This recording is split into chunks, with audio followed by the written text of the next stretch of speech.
Fisioterapia, primeiro semestre, turno noturno. Meu nome é Isabelle Custódio. Meu nome é Roberto Elísio. Meu nome é Mirelle Ferreira. Meu nome é Michele Ferreira e hoje nós vamos falar sobre a importância da fisioterapia na recuperação de pacientes pós-AVC.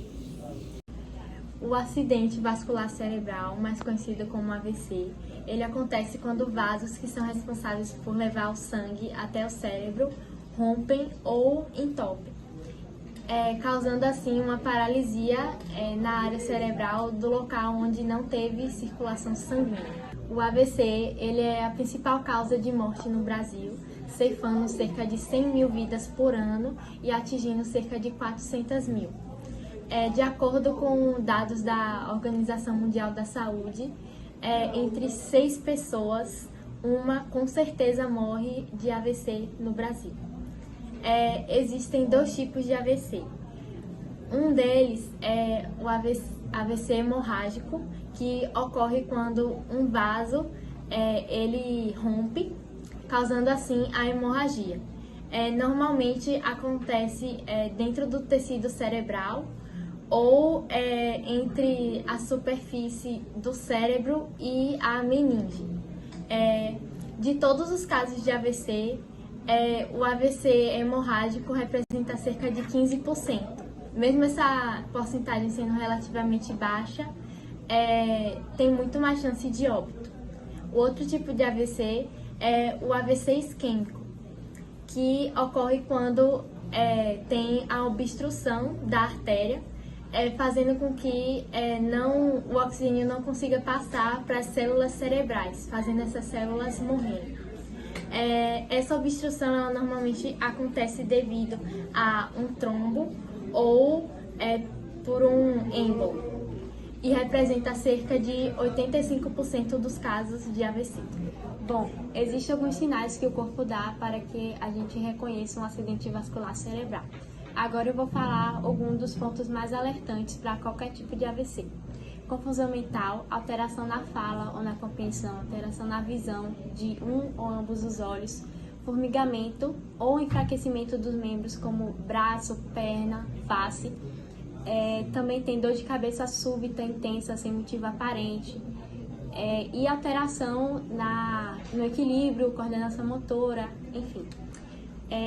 Em qualquer um desses sintomas, se qualquer um desses sintomas aparecer, é bom que ligue para o SAMU, 192, bombeiros, 193, ou encaminhe a vítima imediatamente para um ponto hospitalar para que seja feita uma análise clínica detalhada do paciente. O que significa SAMU?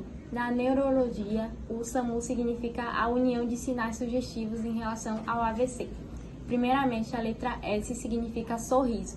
Se a vítima sorrir e apresentar um sorriso com deformidades, é um sinal de AVC. O A é abraço. Se a vítima não conseguir abraçar outra pessoa, significa que os membros estão enfraquecidos e é também um sinal de AVC. O M significa música, que se a vítima não conseguir assoviar ou cantar alguma canção, também pode apresentar um sinal de AVC. E, no final, o U, que é urgência, que significa que você deve ligar para a SAMU para a vítima ter um atendimento e ser acompanhado por um médico. O diagnóstico do AVC é feito por meio de exames de imagem que permitem identificar a área do cérebro afetada e o tipo de derrame cerebral. Tomografia computadorizada do crânio é o método de imagem mais utilizado para a avaliação inicial do AVC isquêmico agudo, demonstrando sinais precoces de isquemia. Existem diversos fatores de risco que aumentam a chance de uma ocorrência de AVC, seja ele hemorrágico ou isquêmico. Os principais fatores são hipertensão, diabetes tipo 2, colesterol alto, sobrepeso, obesidade, uso excessivo de álcool, uso excessivo de drogas, histórico familiar, sedentarismo, idade avançada e ser do sexo masculino.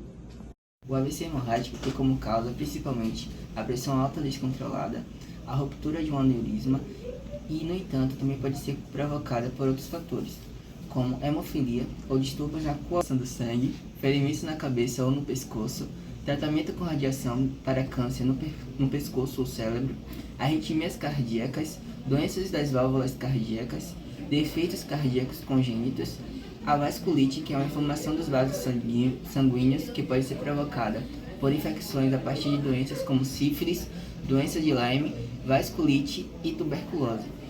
Também pode ser provocada por insuficiência cardíaca e infarto do agudo miocárdio. O AVC isquêmico se divide em 4 subgrupos, com causas distintas.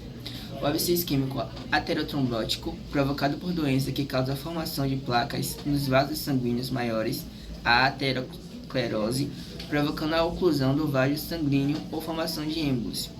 O AVC isquêmico cardioembólico ocorre quando o êmbolo causador do derrame parte do coração. O AVC isquêmico de outra etiologia é o mais comum em pessoas jovens e pode estar relacionado a distúrbios de coagulação do sangue. O AVC isquêmico criptógeno ocorre quando a causa do AVC isquêmico não foi identificada, mesmo após a investigação detalhada pela equipe médica. A partir de agora, vocês acompanharão as vivências e experiências de cada profissional com AVC. Meu nome é Edson Sodré, eu sou fisioterapeuta, 8 anos, e trabalho no município de Santa Amaro da Purificação. E aí tenho experiência em vários hospitais e clínicas aqui na região de Salvador, Santa Amaro. Hoje eu trabalho no abrigo São Domingos e também a domicílio. A avaliação inicial de um paciente pós-AVC, a gente tem que fazer uma boa anamnese, verificar qual tipo de AVC, se for isquêmico ou hemorrágico, ver, as suas disfunções, seus comprometimentos, qual o hemicorpo foi paralisado, se for o direito ou esquerdo. Podemos também observar se teve hemiplegia ou hemiparesia. Tem que ver se há contração do músculo que foi paralisado. Se o paciente tem controle de tronco, se ele consegue ficar sentado sozinho, se o paciente consegue ficar em pé, se o paciente tem algum movimento, alguma contração, se ele tem fraqueza da musculatura, se ele tem espasticidade de algum músculo, se o paciente é hipertônico ou hipotônico. E a gente tem que observar todas essas disfunções de perna, de braço, se ele consegue fazer teste de força muscular, se ele tem equilíbrio, se ele tem coordenação. Isso vai depender muito de cada paciente. Tem paciente que tem uma fraqueza de quadríceps, tem pacientes que têm fraqueza de gastrocnêmio, tem paciente que tem fraqueza de isquiotibiais. Então, você tem que fazer uma boa avaliação, ver quais são os músculos, quais são os movimentos que ele realiza e que ele não realiza, e a partir daí a gente fazer um tratamento em cima disso. Claro que a gente tem que melhorar a função do paciente, melhorar a qualidade de vida e retornar ele a fazer as atividades de vida diária. Olá, eu sou Amanda Menezes, eu atuo na área de enfermagem há uns 6 anos e ao longo do tempo já tive vários pacientes que internados por conta de um AVC e AVCI, que é o AVC isquêmico, e atuo diretamente no trabalho da reabilitação desses pacientes. Então, os principais cuidados na fase aguda do AVC, então, os primeiros cuidados são essenciais para garantir a estabilização do paciente e prevenir possíveis complicações, e principalmente complicações neurológicas, que visem a adquirir sequelas que o paciente pode ser para o paciente irreversíveis. Então, a gente atua principalmente na avaliação neurológica do paciente, ou seja, monitorar o nível de consciência. Então, a gente tem na área da saúde uma escala chamada escala de Glasgow, que ela faz com que a gente avalie o nível neurológico desse paciente. Então, o normal de uma pessoa é Glasgow 15. Quer dizer que a pessoa está estável, a pessoa está falando e a pessoa está contactando. Então, geralmente, pacientes de AVC, eles têm um nível de consciência reduzido, a depender do tipo do AVC. Então, a principal forma de cuidado é a avaliação neurológica. Então, avaliar a força motora, a fala, a simetria.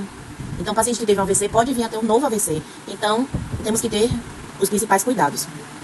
Manutenção das vias aéreas e oxigenação. Garantir sempre que o paciente tem uma via aérea pérvia. Monitorar a saturação do oxigênio, para que o paciente sature satisfatoriamente, entre 99%, entre 95% e 99%. Atentar os sinais vitais do paciente, ou seja, controle de pressão arterial, saturação, frequência cardíaca, para que esse paciente não descompense. Após a alta hospitalar, é recomendável que o indivíduo que teve AVC, ele seja acompanhado por profissionais de reabilitação. De acordo com as diretrizes clínicas, esse acompanhamento deve durar desde a hospitalização até que os objetivos funcionais sejam alcançados.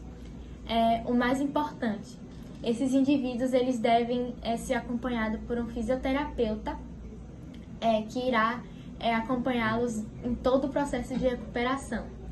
E mesmo em casos de estágios crônicos, o fisioterapeuta vai poder apoiá-los e orientá-los quanto à prevenção da reincidência do AVC, podendo também auxiliar durante o processo de adaptação, otimizar as funções sociais na comunidade, preservar sua aptidão física e monitorar sua qualidade de vida. Embora muitos esforços tenham sido feitos para alcançar a continuidade do cuidado desses indivíduos durante os primeiros meses após o AVC, os cuidados a longo prazo têm sido negligenciados. Assim, o limitado apoio da equipe de atenção básica e os serviços de saúde comunitária contribui para a percepção de abandono tanto dos indivíduos quanto dos cuidadores. Muitos fatores de riscos contribuem para o aparecimento de um AVC e outras doenças crônicas, como câncer e diabetes. Alguns desses fatores não podem ser modificados, como a idade, a raça, a constituição genética e o sexo. Outros fatores, no entanto, dependem apenas da pessoa e são os principais para prevenir essas doenças. Não fumar, não consumir álcool, não fazer uso de drogas ilícitas, manter a alimentação saudável, manter o peso ideal, beber bastante água, praticar atividades físicas regularmente e manter a pressão sob controle. Também manter a glicose sob controle.